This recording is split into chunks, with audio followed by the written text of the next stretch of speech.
Goldie Hawn. Dans le James Bond Jamais plus jamais, Kim Basinger est la proie des Arabes les plus dépravés qu'on puisse imaginer. Ligotée à un poteau, presque nue, elle est mise aux enchères pour des bédouins à l'allure primitive. Dans Sahara, Brooke Shield est elle aussi kidnappée et livrée aux mains d'un cheik pervers pour satisfaire ses plus vils désirs.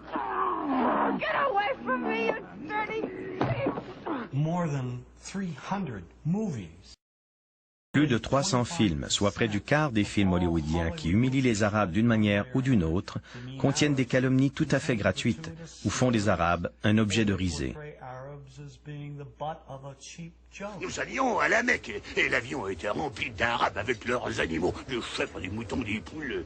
Ils ne vont nulle part sans leurs satanés animaux. Il a fallu mettre du plastique dans la cabine parce que tout ça, ça grille, ça défecte partout. Au début du film Chapitre 2 de Neil Simon, l'acteur principal revient de Londres. Quand son frère lui demande comment il a trouvé la ville, celui-ci répond « pleine d'Arabes ».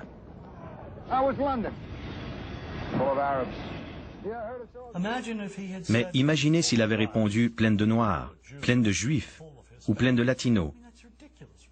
C'est ridicule. Pourquoi dire de telles inepties? Le film Le Père de la mariée 2 comporte des clichés particulièrement offensants, notamment dans la scène où Steve Martin vend sa maison à M. Habib. Et voici mon fils Matty et son ami Justin. Nous avoir aimé très beaucoup quand vous peut-être partir. Je demande pardon? Les Habib voudraient acheter votre maison. C'est exactement la maison qu'ils veulent. Oui, mais quand vous déménagez, nous vouloir l'avoir dans une semaine après mercredi et ma femme vouloir petite assiette à fleurs de cuisine. Vous vendre, moi payer ruisseau long. Lorsque la femme soumise de M. Habib tente de prononcer un mot, il lui hurle un véritable charabia.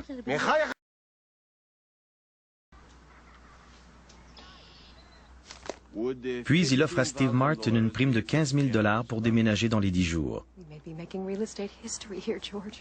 Quand Steve Martin décide de dire à M. Habib qu'il ne désire finalement plus vendre sa maison, il se trouve nez à nez avec une équipe de démolisseurs prête à raser sa superbe demeure. Dans une scène qui rappelle l'un des stéréotypes juifs les plus humiliants, M. Habib exige un bénéfice de 100 000 $ pour revendre à Steve Martin la maison qui lui appartient seulement depuis la veille. Vous m'obligeriez à aller emprunter pour une chose qui m'appartenait il y a 24 heures. Bien ça, faites comme vous voudrez. Votre belle allée, votre clôture, toute votre vie. Pourtant, le premier film avec Elizabeth Taylor et Spencer Tracy ne met en scène aucun personnage arabe ou arabo-américain. Pourquoi Disney a-t-il introduit des personnages aussi dégradants dans Le Père de la mariée 2?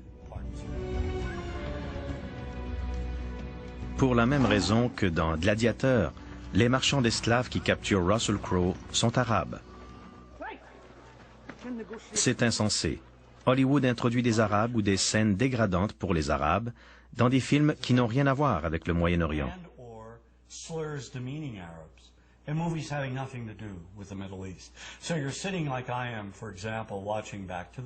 Dans le film Retour vers le futur, par exemple, de vilains Libyens incompétents tirent à la mitraillette sur le scientifique fou et son compagnon dans un stationnement. Pourquoi?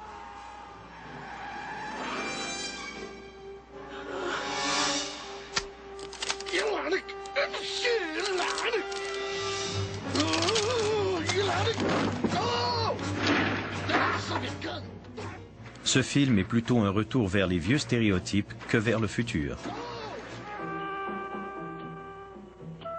Sous la lorgnette d'Hollywood, l'image de la femme arabe subit une déformation similaire. Aujourd'hui, les femmes arabes sont brillantes, très intelligentes. Elles exercent toutes sortes de professions. Pourtant, cette réalité demeure occultée au grand écran. Depuis les tout débuts d'Hollywood, la femme arabe est confinée au rôle de la danseuse du ventre, très sexualisée, inspirée par les premières images du Moyen-Orient, symbole d'exotisme, d'intrigue et de passion. Mais au cours des dernières années, cette image a subi une transformation draconienne. La femme arabe est maintenant représentée comme une terroriste. Emmitouflée de noir, une silhouette voilée en arrière-plan, dans l'ombre, totalement soumise. Il semble que plus les femmes arabes s'épanouissent, plus Hollywood les enferme dans leur carcan.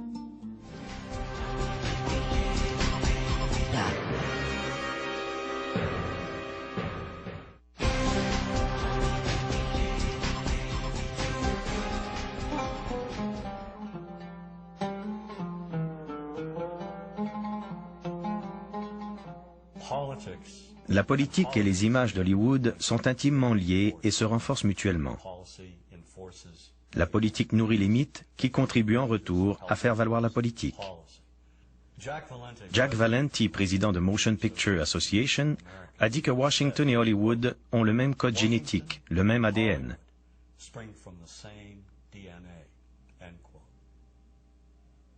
L'image de l'arabe a subi une transformation immédiatement après la Seconde Guerre mondiale. 3 facteurs en sont à l'origine. Le conflit israélo-palestinien, dans lequel les États-Unis ont clairement pris position en faveur d'Israël, le pétrolier des pays arabes dans les années 1970, qui a fortement irrité les Américains lorsqu'ils ont vu s'envoler le prix de l'essence, et enfin la révolution iranienne, qui a envenimé les relations arabo-américaines en raison de la prise en otage de diplomates américains par des étudiants iraniens. Ces 3 événements pivots ont situé le Moyen-Orient au cœur de l'actualité américaine et ont remodelé les stéréotypes arabes au cinéma. En particulier, l'image du cheikh a été revue et corrigée. Dans le film Une femme d'affaires, il cherche à prendre le contrôle du monde entier grâce à sa fortune et tente d'acheter l'Amérique morceau par morceau. Madame Winters, savez-vous qu'il y a certains membres de la famille qui pensent que nous ne devrions pas faire cette affaire du tout? Je présume que si votre société avait pu trouver un prêt de cette importance aux États-Unis, vous n'auriez pas fait tout ce chemin jusqu'en Arabie. Pensons aussi au roi du pétrole dans Indiana Jones et la dernière croisade de Spielberg.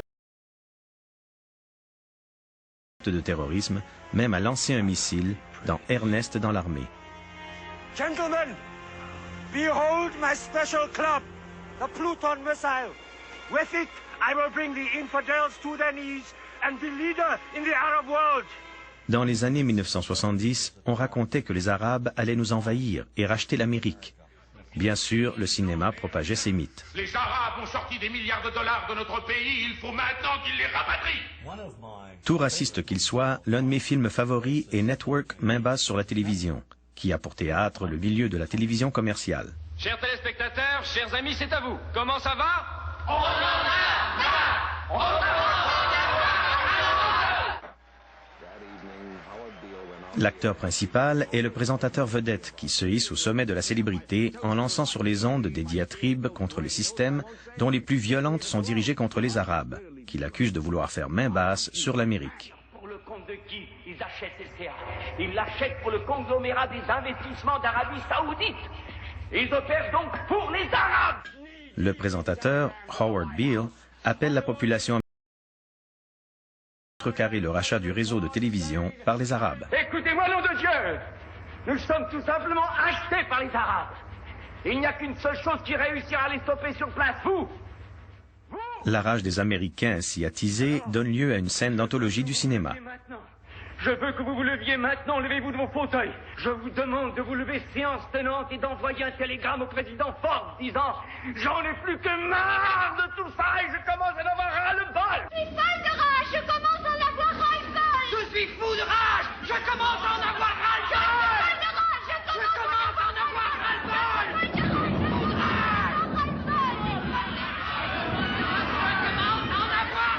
Cette en réaction à un prétendu complot et à une menace émanant d'un groupe précis, devrait pourtant nous rappeler des événements pas si lointains.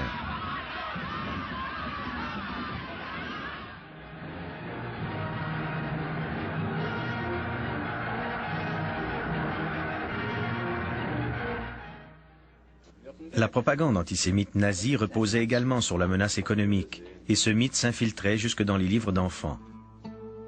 L'image populaire des Juifs dans la propagande nazie trouve malheureusement écho dans l'image de l'Arabe véhiculée par nos films hollywoodiens favoris. À la différence près que l'Arabe est généralement vêtu d'une longue robe et d'un foulard sur la tête.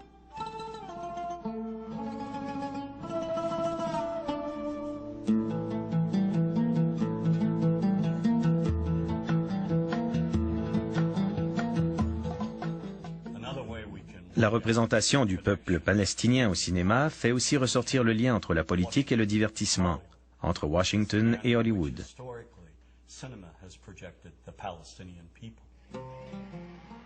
Depuis la fondation de l'État d'Israël en 1948, celui-ci jouit du soutien indéfectible des États-Unis. Chacune des administrations américaines a